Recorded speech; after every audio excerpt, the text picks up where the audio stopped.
আসসালামু আলাইকুম এভরিওয়ান, সবাই কেমন আছেন? আলহামদুলিল্লাহ আমরা সবাই ভালো আছি। তো রাত 1টা বাজে, আমাদের চোখে তেমন কোনো ঘুম নেই, তাই আমরা 4 জন মিলে একটু হাঁটতে বের হয়েছিলাম। সেখানে ছিল আমাদের বাহার কাকা, মহিন মামা এবং বাবু এবং আমি। তো হাঁটতে হাঁটতে আমাদের বাবু বলতেছে তার নাকি খিদা লাগছে। তো খিদা যেহেতু লাগছে, কিছু তো একটা খাওয়ার ব্যবস্থা করতেই হবে।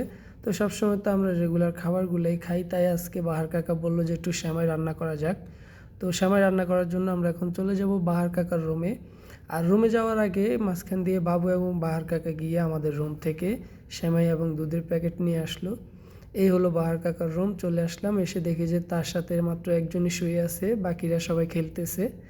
তো এ ফাঁকে বাহার কাকা আর আমি একটু ভিডিওর মধ্যে রসিকতা করতেছিলাম। বাহার কাকা আমাকে বলতেছিল দুধের সাথে চিনি, চিনির সাথে দুধ। তারপরে যে আমাদের বাবু চুলায় আগুন ধরাচ্ছে। বাবু হচ্ছে আমাদের খুব কাছের একটা ছোট ভাই, যদিও সে খুব আলসিয়া, কাজের মধ্যে সবসময় ফাঁকিবাজি করার চেষ্টা করে। আর প্রত্যেক মাসে তার 3-4 দিন ছুটি লাগবেই। তো পরবর্তীতে আমি বাহার কাকাকে বললাম যে কাকা আজকে সেমাইটা আমি রান্না করি। তো কাকা বলতেছে না, কাকাই রান্না করবে।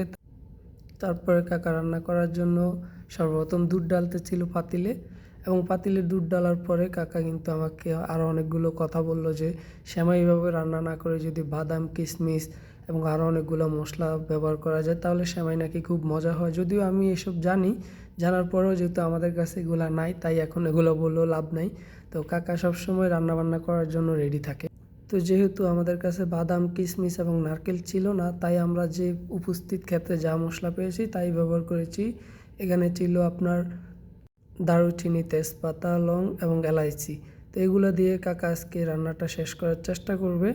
তো কাকা সর্বপ্রথম দুধ দিয়ে দিল, তারপরে দুধটা হালকা একটু গরম হওয়ার পরে মশলাগুলো দিয়ে দিল।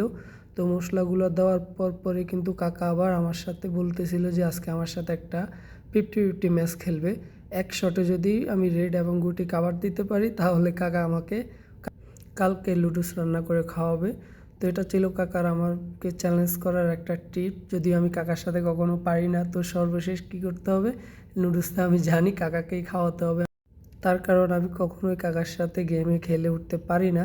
তো এটা কাকা জানে আমার দুর্বলতা। তো এই ফাঁকি দিয়ে আমি আর কাকা চলে গেলাম একটা গেম খেলতে, এবং আমি হেরে গেলাম, যেটা অলরেডি বলে দিয়েছি আমি কাকার সাথে পারি না। তো এসে দেখি আমাদের বাবু দুধের মধ্যে সেমাই ঢেলে দিয়েছে। যদিও আমরা প্রথমে খেয়াল করি নাই যে আমাদের দুধের পরিমাণটা বেশি, আর সেমাই ছিল মাত্র আমাদের কাছে 1 প্যাকেট। তো পরবর্তীতে আমি বাবুকে বললাম যে আরেক প্যাকেট সেমাই নিয়ে আসতে। তো সে দ্রুত গিয়ে আরেক প্যাকেট সেমাই নিয়ে আসলো। তো পরবর্তীতে আমরা সেই সেমাই দিয়ে একটু ঘন করে সেমাইটা বানিয়েছিলাম। তো এর ফাঁকে আমি আবার কাকাকে না বলে নিজেই খবুজের প্যাকেট থেকে খবুজ বের করে গরম করে নিলাম, এবং চায়ের পাতিলে চা বসিয়ে দিলাম, এবং আমাদের বাবুকে বললাম যে তুই আজকে সবাইকে সার্ভ করে খাওয়া। তো যেমন কথা তেমনই বাবু আমাদের সবাইকে সার্ভ করে খাওয়াচ্ছে। এবং এর মাঝে বাবু আবার আমাকে বলতেছে ভাই সেমাই কিন্তু আমি বেশি খাবো। তো বললাম তুই যদি সব খেতে পারোস খা। তো পরে বলতেছে না না ভাই, আমি সব খেতে পারবো না। তো সেমাইটা যাই হোক, হালকা চিনির মধ্যে অনেক মজা হয়েছে, যেহেতু আমাদের মহিন মামা চিনি ছাড়াই চা খায়, চিনি ছাড়াই সব কিছু খায়। তো ওইভাবে চিনি দেওয়া হয়নি, তারপরও অনেক মজা হয়েছিল। তো সবাই মিলে একসাথে খেয়ে আবার একটু হেঁটে তারপর এসে শুয়ে পড়লাম। তো প্রিয় বন্ধুরা, আসলে আমাদের ভিডিও ব্যাপারে তেমন কোনো অভিজ্ঞতা নেই, বা আমরা আগে কখনো ভিডিও বানাইনি। ইদানিং 2-4 দিন আমরা একটু ফ্রি, তাই 2-1টা ভিডিও বানাই।